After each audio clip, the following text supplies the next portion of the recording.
Okay, so now we will be covering the visual motor portion of the M Fun.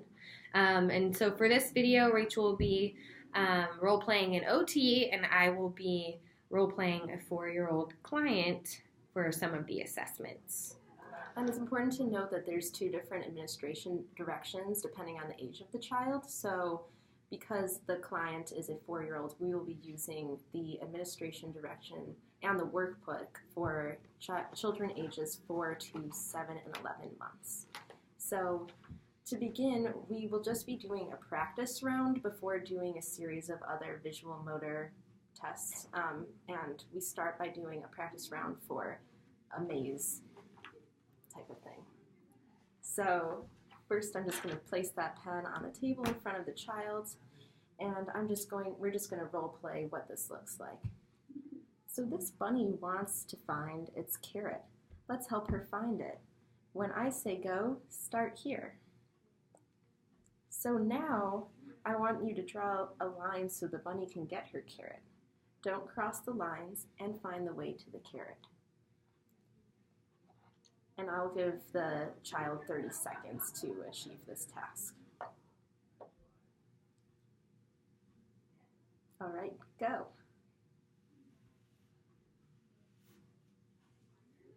Good job.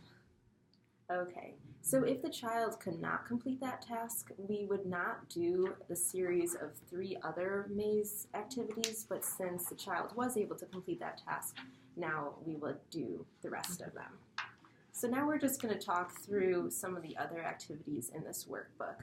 So similar to the bunny and carrot thing, now we have a few more complicated mazes. So we have the mother dog finds its puppy, the girl finds a soccer ball, and on the next page, the boy finds his treasure.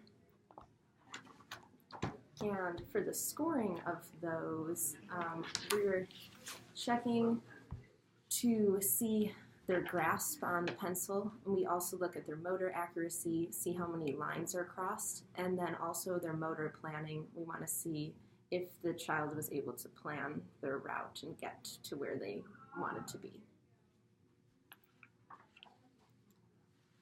Okay. All right, and so next is the race car game. So really it's just completing this spiral, having the client bring the race car all the way to the middle of the flags. So the OT would just ask the child to get the race car all the way to the flags at the end. You do have the child complete this route with their finger first, and then you would ask them to do it with the pencil. So I'll go through that now as the child. And then, so the scoring of this, we're looking for motor accuracy. So the child completes this within 60 seconds. That's the time limit. And so to look at their motor accuracy, as you can see if you have this workbook, the spiral is divided up into 14 segments. So when you're grading this, you look at the number of segments in which the line is drawn within the black borders of the spiral. So counting this up, so I was within the lines in this first segment, but then I went out of the lines in this second segment. So all in total, I was only in the lines 4 out of 14 segments. And so I would get a 0 in the grading on the race car game. Great. Now we're going to continue to explain a few other activities. So next we have what's called the Hidden Forks game, and we allot the child 30 seconds for this one. And as you can see, it's a kitchen setup with 2 children. And at the top of the page, there's a fork, spoon, and knife. And you're going to cross out the fork at the top of the page and say, this is a fork. We're going to be looking for forks. And then you also point to the spoon and knife, identify those objects, but tell the child that we're not crossing out those. And so you give the child 30 seconds to cross out as many forks as you can, and you should be counting to see if they cross out any of the knives or the spoons. So we're measuring their visual discrimination to see if they can tell the difference between fork, knife, and spoon. We're looking for at their figure ground, which would tell us how many forks were marked, and also their scanning and sustained attention. So we want to make sure that they found the forks throughout the entire display and weren't neglecting a certain area of it. And then the next activity is pretty similar to that. It's Find the Puppies game, and it's a series of animals and some other objects. And then we say, see this puppy at the top of the page, and then have them mark all the puppies, give them 30 seconds, make sure that they're looking at their entire area, and it's the exact same markings for the most part, except for rather than figure ground in the other activity, we're looking at figure ground and motor accuracy. All right, and so next is the Draw a Kid game. So we'll role play this one for you. Sure. So first what I would do is I would say, I'm going to draw a picture. I'll draw my picture here, and I would point to where I'm doing that. And then I ask the child, and you copy this picture here. So I'll give the child 60 seconds to do that, and I wouldn't be talking throughout the actual activity, but just to give some more details, we would draw a head, body, arms, legs, facial features, and clothes, but not fine details of clothes, such as belt or buttons. And you are allowed to use cues for this task. Okay, so now that the child has completed the task, you can see up here is where Rachel, my OT, drew a complete figure, and this is my copied version. So in scoring the Draw a Kid game, we're looking at body awareness and motor accuracy. So for body awareness, you just mark a check in your recording manual on all of the body parts that the child included. All of the body parts are included in the OT's version, so we're seeing if the child also put those body parts and clothing in their copy. So we're looking through things like head, hands, fingers, hair, mouth, shoes, things like that. There are 22 or 23 total, 22 total in Rachel, my OT's body. And so I missed toes, teeth, eyelashes, and collar. As the child, I did not include those on my drawing. So I got an 18 out of 22 on body awareness. Next, looking at motor accuracy. So you just check if the clothing and the body parts that the child drew are in the right or the appropriate place relative to the whole body. And so for everything that I included in my drawing of the kid, they were in the appropriate place. So again, I got an 18 out of 22.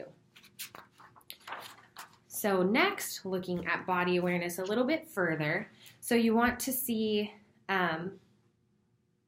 if the child draws the body part or clothing on the page. So we're looking at, again, I got 18 out of 22. So that would give me a 3. A 0 out of 3, so the highest total score for body awareness. Motor accuracy, again, I got an 18 out of 22, so this is a 5, which is the highest total score for motor accuracy. And then the OT records looking at an overall impression of the child's performance. So did the drawing have 2 arms, 2 legs, a body, a head, and most facial features? That would receive the highest score of 3, and my body did include all of those. And then you're looking at motor accuracy in terms of the lines of the body. Do they not overlap? Do they attach at the right place? Is it drawn as accurately as possible? The answer is yes. And so I would receive a 4, which is the highest total score for motor accuracy. So overall, I got a 15 out of 15 for this activity. Even though I missed 4 body parts, that still is a perfect score for this, for your child. Okay, so now we just have a few more activities to wrap up this portion. So the writing game is the next one, and Stephanie's just going to hold this up so you get an idea of what it is. You would have the child trace over certain letters and see how well they can do that. You want to see if what they draw resembles a letter, if it does not resemble the letter, or if they just do not trace this at all. And then you tally up how they do depending on those scoring criteria.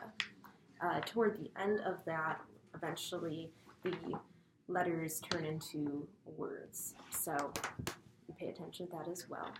And after the writing game, you do a visual motor behavior rating.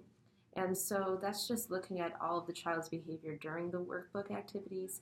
So did the child pay attention to instructions and details and tasks? Did they keep sustained concentration? Did they plan before beginning? Did they inhibit unnecessary talking and touching materials and the examiner as well? Was the child impulsive? And then you also look at if the child performed the task without fidgeting, restlessness, did they remain in control during games, and appropriate activity level, being hyperactive. And you'll rate these as almost always, frequently, rarely, and almost never. And then finally we have the Go Fishing game, which is not part of the workbook. And you give the child these different, so this is, the pink part is kind of what the game would look like. And you have the child trace over different components of a fish, and you look at the different segments that were traced and also are watching how their bilateral coordination is working with that. And that sums up our visual motor items. All right. Thanks for watching.